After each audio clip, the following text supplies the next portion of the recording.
Hello, everybody, and welcome to Moxie Bets, presented by Caesar Sportsbook. I'm Katie Mox. Today, we are talking NFL draft with the guy who knows it all, Ryan Wilson of CBS Sports, draft analyst, and also co-host of the With the First Pick podcast.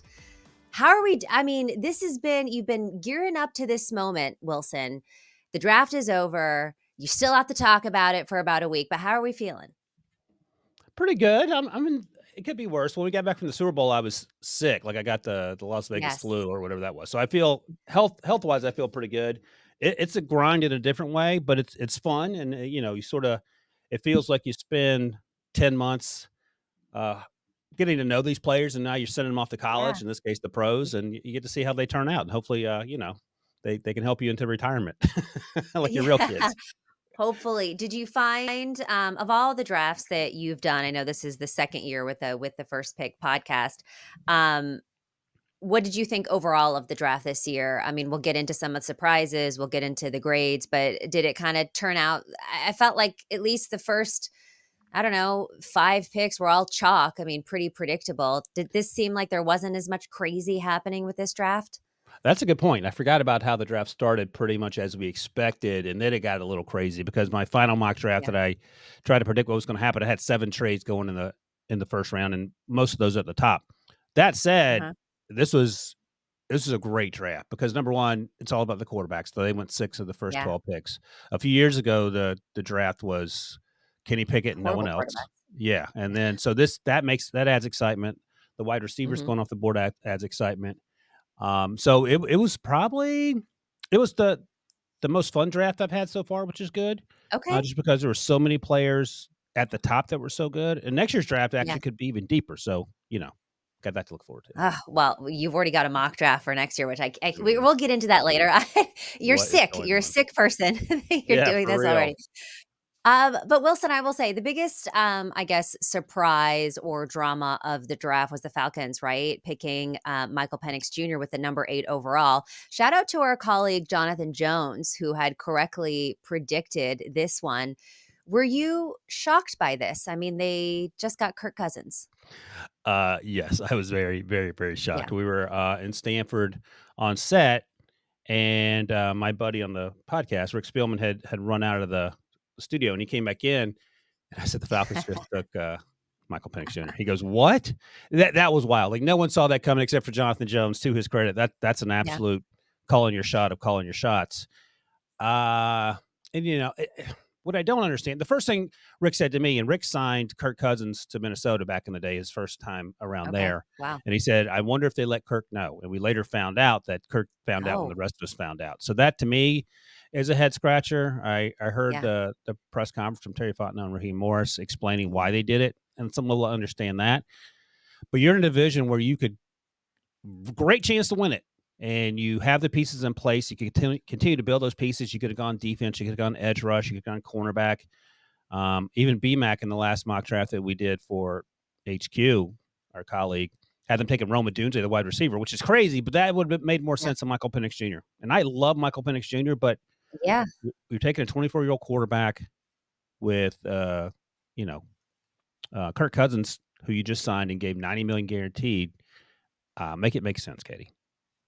Make it make sense. Yeah. Okay. So you would say this is not something that you would grade because there's two ways of thinking of this, right? I'm tend to be more old school in the fact where I like quarterbacks to grow up in a system, Yeah. sit back for a couple years, be able to play. Sometimes you put these kids out here, they get injured the first year, which we saw, of course, last year, or they just don't end up panning out. Like there's something to be said about that. But to your point, giving 90 million guaranteed to Kirk Cousins and then turning around and drafting. And look, they're comparing it to Jordan Love and Aaron Rodgers. I don't know how well that worked out for them to do that. We think about Trey Lance with the Jimmy Garoppolo situation. Yeah, of course, now there's, Mr. Irrelevant that came out of nowhere. But it seems like the recent history is these things do nothing but piss off your star quarterback, and you don't always get the production and what you want out of it. And the thing with Aaron Rodgers, he had been there for a while, and they were looking for a backup plan. They traded up the Packers did, but they into the 20s. They traded up a few spots. They didn't use the 8th overall pick on a roster that needed a lot of other pieces. And the other thing they were not talking about, because Michael Penix Jr. is a huge story. And again, I love Michael Penix Jr. I spent a lot of time Yes. defending him during the draft process because people thought he was not a first round pick. But in round 2, they traded up and took Rook Aurora. It's so hard to get his name right. Out of Clemson, the defensive tackle. Aurora. You got it. You got it the first time. The defensive tackle, and they gave up more draft capital to get him. And he's not a developmental guy. He's done some things really well. He just hasn't played a lot of football, and there were other options there. So the first 2 picks, you're like, okay, what's the plan again? Because these are the type of Yeah. things you do like in January in a mock draft, and Falcons Twitter tries to get you canceled.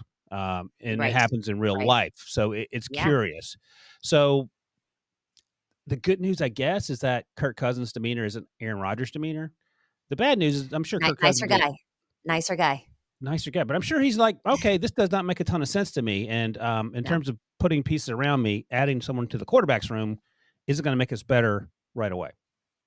No, and then just calling him right before it gets announced, like, the whole thing just is a little, And stinky. the other thing, Katie, according to I think Adam Yep. Schefter reported this, maybe Ian Rappaport, they told him initially, Kurt, that they're going to take a quarterback on day 3. They'll get a developmental guy, and apparently day 3 means day 1 in Atlanta. So word to the wise. Yeah, and it just puts a weird thing in the locker room, right? Because then the other players don't know how to feel about Kirk or I mean, okay, I'll just put it out here. Who do you think starts more games? I mean, Kirk's coming off of an Achilles That's a injury. great question. Who starts more games? Hopefully it's Kirk. Kirk tore his Yeah. Achilles late in the season, but I think it's typically like a 6 to 8 month recovery, depending on who you are, unless you're Aaron Rodgers, and then it's 2 weeks. And you suspect Which he'll we'll be see, out by there. the way. Right. Yeah. And as Spielman noted, he said there's no one tougher. Like there's no one tougher in football than Kirk Cousins. And he wears the Target shirts and all other stuff, but he's a It's tough Coles. dude. Coles, sorry. I don't Yes. think it's Target. With Yeah, his Coles Coles. cash. Yeah. Shout out to Coles.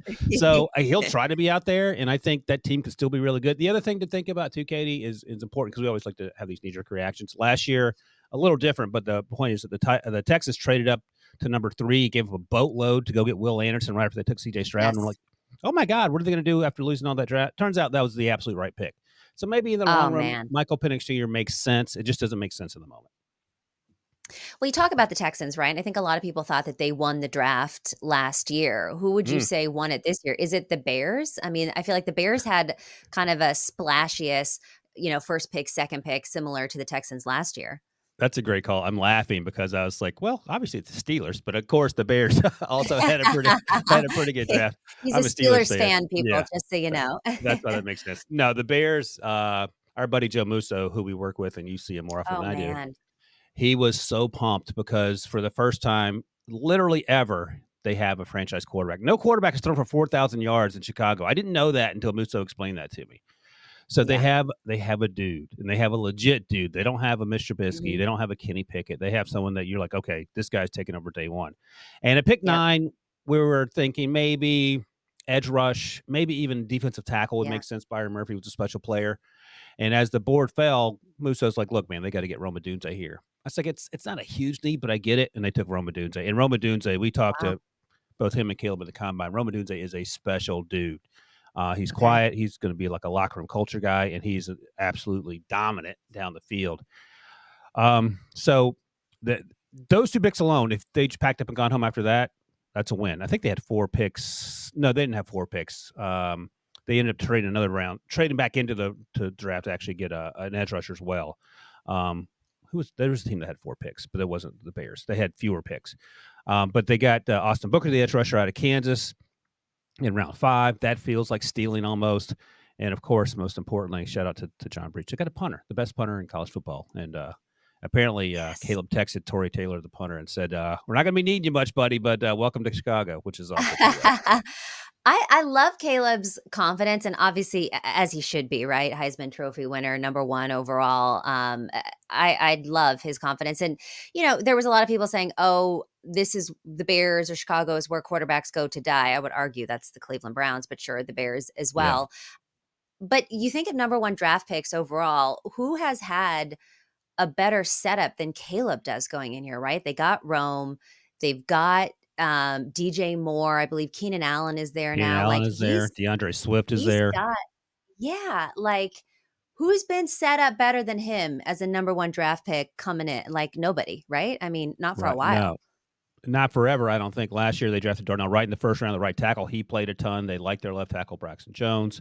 And Spielman actually said, and to his recollection, there's never been a situation for a first overall pick coming into a situation, and maybe even a first rounder that didn't play right away. Patrick Mahomes was first round; he didn't play in year one, but certainly first overall pick coming in. Usually, that situation is what you find Bryce Young having to deal with in Charlotte, Yeah. where I'm sure Bryce Young is Right. going, man, what? Exactly. Who did I piss off to get stuck in this situation? I And Caleb, know.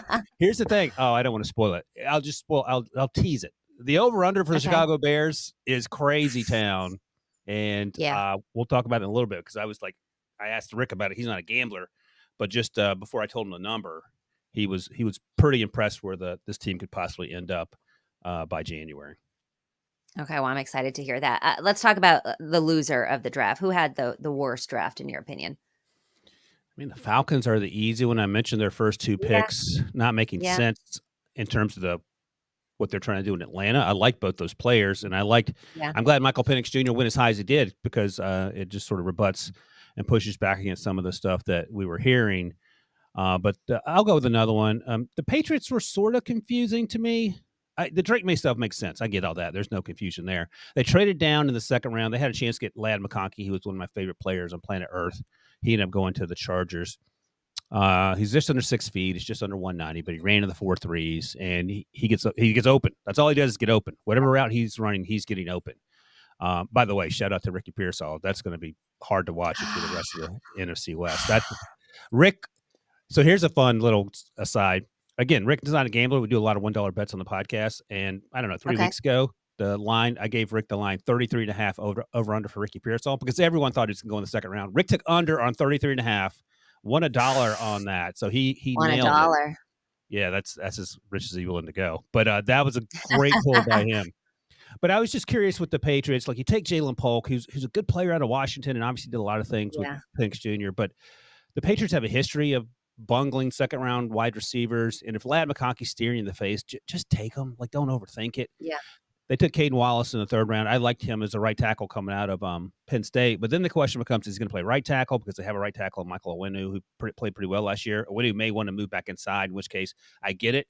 I wouldn't put Caden on the left side where they do need some help as well. But it wasn't a draft where I was like, this is the F minus. Just a couple of things I may have done differently. They drafted Joe Milton, the quarterback in the 5th round, and he's not going to, unless something goes horribly wrong, he's not going to play year 1 or year 2. Yeah. But I did like Jaheim Bell. They got that's a 7th round. I won't call it a steal, but had he played more consistently at Florida State as a tight end, I think he could have gone a little higher. But he's a super athlete and a little bit like Chigakonkwo coming to the Titans a few years ago. So I was like, curious. I think the Falcons draft more than any other was like, okay, this is just crazy pills time. It's just crazy. And look, maybe it works out. I don't know. Maybe it doesn't seem like they're starting off on the right foot with their Kirk Cousins there. Right. So we talked about the quarterbacks already. This was a record-breaking draft for quarterbacks. I think there was 6 of them taken in the first round, but it's not that surprising considering you just said this is a great class of quarterbacks, and there are plenty of teams that needed quarterbacks. What I found a little bit more interesting was the first defender wasn't taken until number 15, right? With Latu out of UCLA. Was there a lack of defensive talent, or do you think that there was a shift in draft strategy? Why do you think that happened this year? So again, brings us back to the Falcons. At 8, they seem like the most Yeah. natural landing spot to take a defensive player, whether it's Byron Murphy or Dallas Turner, if that was your favorite edge. I'd heard later after the fact that they were off Dallas Turner, so they weren't going to take him at 8, and clearly they went offense. So at 8, it was the Falcons, and then at 9, the Bears were the next landing spot, and Rome Odunze sitting there, so they had to take Rome Odunze. So I get that. And then you started having the run on the quarterback. J.J. McCarthy went to the Vikings, and then Fashanu went to the Jets. They weren't taking a defensive guy. So after you got past 8, 9, and 10, it was not unsurprising that the offensive line would there be a run there.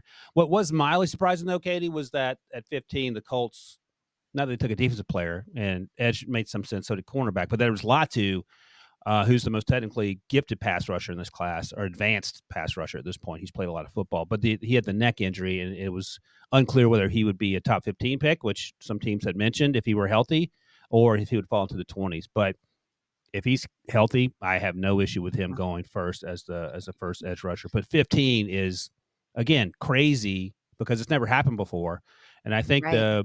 the 14 picks on one run at the offensive side is the most number one at the top of the draft. But at any point in the draft, the distance between picks staying on just one side of the ball. Like there's never been a run of 14 offensive or defensive Wow. players either third, fourth, fifth round.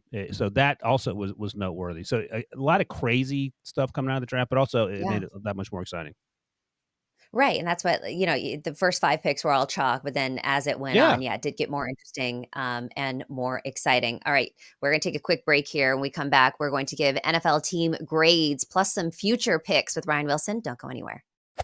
Why should you bet with Caesars Sportsbook? 2 words, Caesars Rewards. Every bet brings you closer to the type of benefits only Caesars can offer. Hotel stays, VIP experiences, sports and concert tickets, and more. It's not just an app, it's an empire. Welcome back here on Moxie Bets, presented by Caesars Sportsbook with NFL draft analyst for Caesars. Not Caesars. Well, this podcast is Maybe. Caesars, but he is with CBS Sports. Shout out to our sponsor, Caesars. All right, so let's go ahead and give some draft grades here. We already talked about the Bears. I feel like we don't have to go into that one. Another team that has been graded pretty highly in a lot of things that I've read has been the Commanders. Oh. I think they did what most people expected they would do, right? With the number 2 pick and Jaden Daniels. But then, when you get into round 2, you got Johnny Newton, the DT out of Illinois, that had some mixed reviews. They picked up Luke McCaffrey as well, which Pete Prisco definitely did not like. How do you grade the Commanders? I gave him an A plus as I look through my grades here Okay. that we did on HQ. And here's the thing: Johnny Newton, the second round pick, had a foot injury in the pre-draft process. He's a first round talent. We were talking about him as a top 20 pick back in the fall. Jaden Daniels, I think everyone was sort of on that train. You talked about the chalk pick, going chalk early on, and that seemed natural. Mikey Sanders still is. He could have. I talked to teams that liked him in the top 40. He went 50th overall. Ben Sinnott was my tight end 2. He was the second tight end off the board in the second round. They just keep adding guys. Ben Sinnott, when we talked to him at the combine, Katie said his comp when teams were asking him in the interviews, he compared himself to Sam Laporta, and you see a little Sam Laporta in his game. So if you get 50% of Sam Laporta in year 1 with Jaden Daniels, that's a huge help for your young quarterback. And the Luke McCaffrey pick was it different? Yeah. There were Yeah. guys on the board. Troy Franklin was still there, and that's Pete's guy. Maybe Pete was angry that his guy didn't go there out of Oregon. Okay. But Luke McCaffrey has some circus catches out of Rice, and he's a converted Right. quarterback, and he's only going to get better. And they got Sam Hartman as an undrafted free agent, so he has the best Yeah. hair already in the NFL. So you get handsomer Yeah. also. So it's a Yeah. win all around. Yeah. But this team in a To get a division that's McCaffrey and then also a Hartman, like the amount of good yeah. looks juju coming your way is strong. Absolutely. And the other thing is, the Eagles are going to be better because their defense was so terrible last year. The Cowboys are always in flux. The Giants, we don't know who they are. But this is an opportunity for Washington to maybe make a Houston Texans like jump. Now, I don't know if they're Yeah. going to go to playoffs or not, but they have the pieces in place. If Jaden Daniels is able to play, he won't be CJ, but something close to that. I mean, Cliff Kingsbury's there. You should be Yeah. extremely excited if you're a Commanders fan. Okay, good. Well, our friend EK is probably extremely excited. Oh, You mentioned the Eagles. The Eagles are interesting to me. They had a record 8 draft trades. What do you make of their draft? they also did really well. Let me check my HQ grades here. The Eagles, I gave them. 8 draft trades. Oh, you know what's funny? I gave them a B plus. I think just because I was giving out so many A's, I just wanted to mix it up. Eagles You fans you got were a little angry. like slap happy at the end of it, just being like, hey, hey, hey. The other thing with the grades at this point is like if you check the boxes, if you feel the needs and the players make sense where they were drafted, it's hard to say C minus unless you're Pete Prisco, and that's why the Falcons were easy to distinguish from the other teams. But I gave them a B Yeah, plus, and you could if you said A plus, I couldn't push back. I mean, they got two.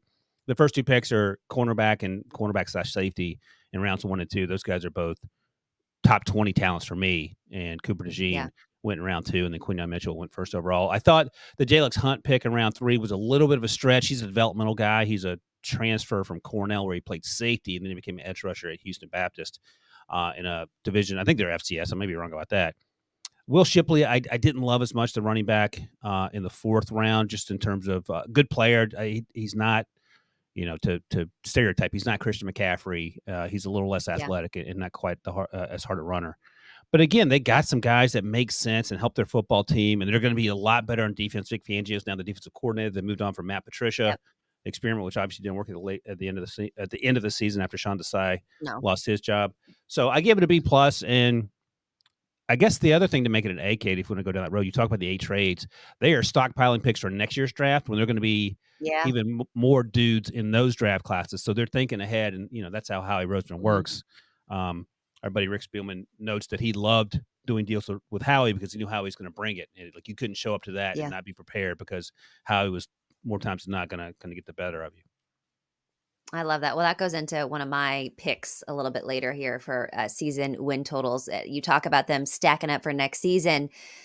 Maybe not that high on them this season, Ooh. but let's talk about the Giants, another team in the NFC East. I think a lot of people were curious what they were going to do with their pick, right? Were they going to go wide receiver? Were they going to go quarterback? Obviously, they took Malik Neighbors, who I think is someone you've been very high on throughout this whole draft process. I know some Giants fans are really excited about this, and some are worried about Daniel Jones, which rightfully so you should be. Was this the right pick? How do you grade the Giants? Is 100% the right pick, and I'm laughing again because our buddy Scott Riley, who we work with, there's no bigger Giants fan on planet Earth.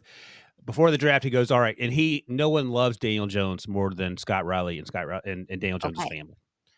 Even on Thursday afternoon, he's like, I'm out on Daniel Jones. I want Drake May no matter what. So when they took Malik Neighbors, Oh, he tried to hide his salty. disappointment, and I said, look, man, this is Yeah. the best pick for what you guys are doing. If Yeah. you're rolling with Daniel Jones, you didn't have to trade a bunch of stuff to try to get up and get Drake May, who may not be ready for a year or two anyway. Malik Neighbors was the number one wide receiver on several teams' boards. It wasn't Marvin Harrison. They're both awesome. So it's a win-win if you get either of those players. Tyler Nubin replaces Xavier McKinney at safety. He's moved on. I think Xavier's in Green Bay. I'm not sure. I can't remember right now. But Tyler is a long, physical corner that plays deep middle for played when he played for the Gophers, and now he's going to do that in New York for the Giants. And one of my favorite picks is Theo Johnson, he's like 6'5", 6'6", 260. He ran a 4.5. He Oof. ran the 4.5s. Whoa. The Penn State tight Whoa. end. Yeah, he had a great Senior Bowl. He didn't have a lot of production at Penn State, but I think his best football, as we like to say, is ahead of him. So I have no issue with what they did. I thought I think A minus is what I gave them. Okay. Checking All boxes, right. So and let's you're talk about getting a playmaker. yeah. Fair. Fair.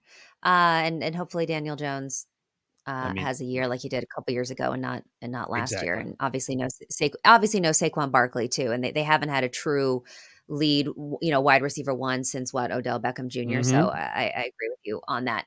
Looking at the Bengals, I'm just kind of hitting on some random teams here. Yeah, So the Bengals had an interesting draft, right? They went offensive tackle, I believe, with you Mims got it. with their first pick. Then they went Chris Jenkins, a DT out of Michigan. Now they've needed some help in the trenches, so that makes sense. And then the interesting one is the wide receiver. They took Jermaine Burton. Obviously, T. Higgins requested a trade before the draft. One, curious what you think of this. And two, do you think that T. Higgins is going anywhere? Yeah, that T. Higgins thing is going to be interesting because he asked for a trade. Trey Hendrickson asked for a trade all Yeah. before the draft was about to kick off, and we were talking to Rick Spielman about this, and he said, I get it. I understand that they're different points in their contract. T wants a new one, and Hendrickson's at the end of the edge rusher for the Bengals. But here's what you do: you say okay to the agent, and you say, all right, we'll see you at work because we're not doing anything right now. We've got some other things to sort out. Jermaine Burton is interesting because he had some off-field maturity issues, and that's why he fell to round 3. He Oof. might have been a top 40 pick. So Mhm. historically, the Bengals have had a history of rolling the dice on guys with some character concerns. So he's a deep threat all day long. Like he is T. Higgins. If T. Higgins isn't there, he's probably a little more juice down the field. And T. Higgins is a great player. But you mentioned they got the defensive line help. Chris Jenkins, I thought, was overdrafted a hair. He's a great athlete. He has the bloodlines. His dad played in the league. And sometimes those Michigan defensive players are asked to do things that don't necessarily translate to what they're asked to do at the next level, and then they blossom. Rashawn Gary comes to mind, and we'll see what happens with Mozzie Smith and with Dallas. But the other thing I'll note, Katie, that caught my attention is in addition to Jermaine Burton, they got 2 tight ends. Eric All out of Iowa, who's had some injury history. I didn't love him going this high, but I absolutely am angry, you might say, that Tanner McLaughlin, they landed him. in the 6th round. I thought he had a chance to be a top 100 guy. He had some injury stuff too, but Yeah. he reminded me of a little baby Zach Ertz. So imagine Ooh. that running in the middle of the field for Joe Burrow along with Uh-huh. Uh-huh. Jermaine Burton. That's not bad. Not bad at all. All right, I have to ask you about the 49ers. Yeah, absolutely. There's always rumors swirling, around the 49ers. Obviously, a lot of talk ahead of time about them maybe dealing Ayuk. Then Debo Samuel's name somehow got in there. And then, of course, they go and they draft a wide receiver, Ricky Pearsall, who you said, I'm excited about him too. I mean, the kid seems like he's an absolute dog, and his personality just seems to fit in well with that locker room. Now, of course, John Lynch came out saying, we didn't entertain any of those offers, for Ayuk or for Debo. Does that mean they won't? Do you think that there is some trades of stars in the 49ers offense coming up? I don't know because I remember when they traded for Christian McCaffrey, I didn't love it at first because like there's only one football, there's not enough to go around. There was enough to go around. So uh, the more the merrier, it feels like with Kyle Shanahan. And it's hard. It's one of those situations where, like, we've sort of dated ourselves now, but 4 or 5 years ago, maybe before Tom Brady left, anything that Belichick did, no one questioned, even if it seemed crazy compared to what other teams might Yep. do. And that's where I'm at on Kyle Yep. Shanahan and John Lynch. Just, all right, let's Yes. see how this works out. I think they've struggled at finding running backs in the draft. Hmm. So what do? You go out and trade for Christian McCaffrey. That solves that problem. Isaac Yeah. Arindo, the running back they took in the 4th round, that's about the range I had him going. I don't hate that. He's a straight line guy who runs in the 4.3s. He didn't play quite that fast, but whatever. He's not going to be the day one starter. But the Pearsall thing, even though I had him going in the middle of the 2nd, I'm not going to question what the plans are for him in San Francisco. Renardo Green's a physical corner. He makes a ton of sense. Their 2nd round pick out of Florida State. Puny had something on the offensive line, and Jacob Cowing, the guy who went in the 4th round after a few spots after Garendo. I loved him. He's a slot receiver out of Arizona. He's small, but he's a burner. He occasional drops. That's okay. I mean, whatever. That's why you go to San Francisco and learn What did how to get you better. what did you think of Terrell Owens' son, Tariq, Oh undrafted free yeah, how about agent going to that? the 49ers? How That's about awesome. that? I saw that, and Yeah. the other I undrafted pick. wanted it to be Frank Gore Jr. if we were choosing a Uh, legacy person, just because I I love Frank Gore, but I'm not mad at Tariq. I think Frank ended up Jr. I think he ended up in Buffalo, maybe where Frank Gore Buffalo. Jr. Yeah. also played. Yeah. Frank Gore Sr. also played. But the other name in terms of undrafted free agents to keep an eye on, I want to see how this works out. He has a chance to make the roster. I think we'll see. Cody Schrader, the running back out of Missouri, uh, Okay. Division II Truman State transfer, and he burst onto the scene the last 2 years in Missouri, and he is so much fun to watch. He's built like C-Mac. He's not quite as athletic. He ran to the 4.6s, but he does a lot of the same things that they asked Christian McCaffrey to do, and he was the engine that ran that offense at Missouri. So I thought he had a chance to get drafted, ended up getting undrafted, and but a great spot in San Francisco. All right. I love to hear it. I don't, by the way, just for the record, Debo Samuel's not going anywhere. We looked at those stats last year, Debo on the field versus off the Yeah. field. I just can't see it. Like you said, the more the merrier. And they tend to run their guys into the ground. So there's a lot of injuries that happen. All right, moving on. Let's talk some post draft futures, rather. So we're looking at win totals here, and you've already alluded to it. You like the Bears. Over 9. I mean, Nine. I think his team's winning 10 games, which is crazy town. If Yeah. they win one game, this will be, a conversation we'll have to have. But you talked about it, Katie, at the top. They are at every position, they are in a they how can I say this? They have depth everywhere, and this isn't a Carolina Yeah. Panthers roster for Bryce Young. Yeah. They went out and got the wide Yeah. receivers. They have Keenan Yeah. Allen. They have Cole Kmet at tight end. The offensive line is pretty good. The running game is pretty good. The defense was lights out when they traded for Montez Sweat. Maybe they need another bookend edge rusher for Montez, but they drafted Austin Booker as a developmental designated pass rush guy. They re-signed Jalen Johnson in the secondary. It goes on and on and on. And if Caleb hits, I don't know how they don't win 10 games. I love it. I was high on the Bears last year. I think it was just one season too early. Yep. I thought that they were. Thought they had a shot to win the NFC North last year. All right, we're not going to get into that. I'm looking at the Eagles. I'm fading them again. I know I just seem like such an Eagles hater, but it cashed last year. Why? Mm. Because they went 1-6 to close out the season, right? Including their postseason loss to, I believe it was the Buccaneers. All right. They fell apart. Um, Yeah, look, Saquon Barkley is obviously a huge addition to them, but there's no Jason Kelsey, which I think is going to be a bigger hit than maybe some people realize. New coordinators. Obviously, I'm a big fan of Vic Fangio and what he can do on the defensive end, but it sometimes takes some time for those things to heat up a little bit. And then shout out to John Breach, because I was reading his article. They got a tough schedule. 11 of their 17 games Mm. are against teams that had a winning record last year. I believe they see every team in the AFC North, which we just talked about is a extremely tough division to go up against. So I'm not saying the Eagles have a bad season. I'm just going to take that value plus 105 on the under 10.5 wins, because I just think it's going to take a little bit more time for them to bounce it back. And I think that Jason Kelsey is a huge That is a loss great to their point O-line. on Jason Kelsey. All right, let's talk offensive rookie of the year. I went chalk with this one, and Caleb Williams. I mean, you basically just said everything that goes into my point here with your Bears pick, but you found some more value for us. Yeah, I thought about Caleb because it feels like the obvious one. I can't remember. I'm sure it was CJ last year. Um, although that may not have been so obvious because Bryce was first overall. There's Will Levis. There's Yeah. Anthony Richardson.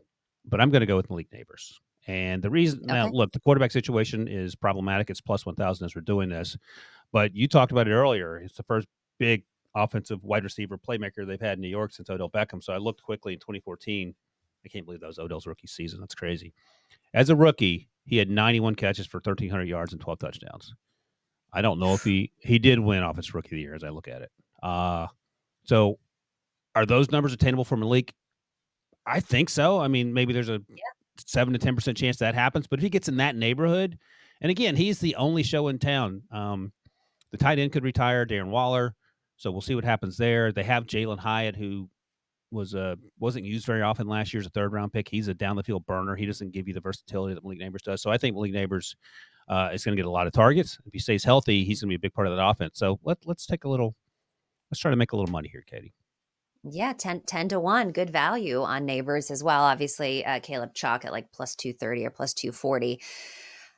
Let's never too early to pick next year's Super Bowl, Ryan Wilson. So the 49ers are the favorite at plus 550, followed by the Kansas City Chiefs, who have won the last two Super Bowls at plus 625.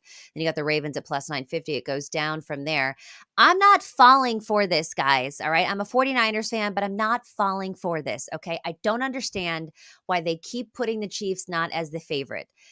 We've seen this 2 years in a row. Give me the Chiefs at plus 625 until something else happens. Because for 2 years, I thought they weren't even going to make the playoffs, and they The won back to Chiefs? back Super Bowls. Yep, hello. There you go. I don't know what just happened there with the, but Happy birthday. yes, happy birthday. I don't know how that happened, but I'm into it.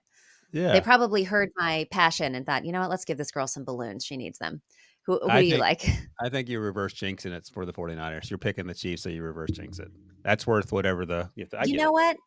I hope so, but I've been let down It enough. is it is wild. Like I don't know what maybe the AFC is AFC is tougher. I don't know. Um, Yeah. but I went with the Ravens, and the Ravens have been hugely disappointed in the playoffs. But it Oh, was plus 950 when I saw the number, and I love what they did in the draft. They got Nate Wiggins, who feels like a cornerback that's a physical Ravens cornerback that's come in right away and play. They drafted a right tackle that's going to replace Morgan Moses, who they traded.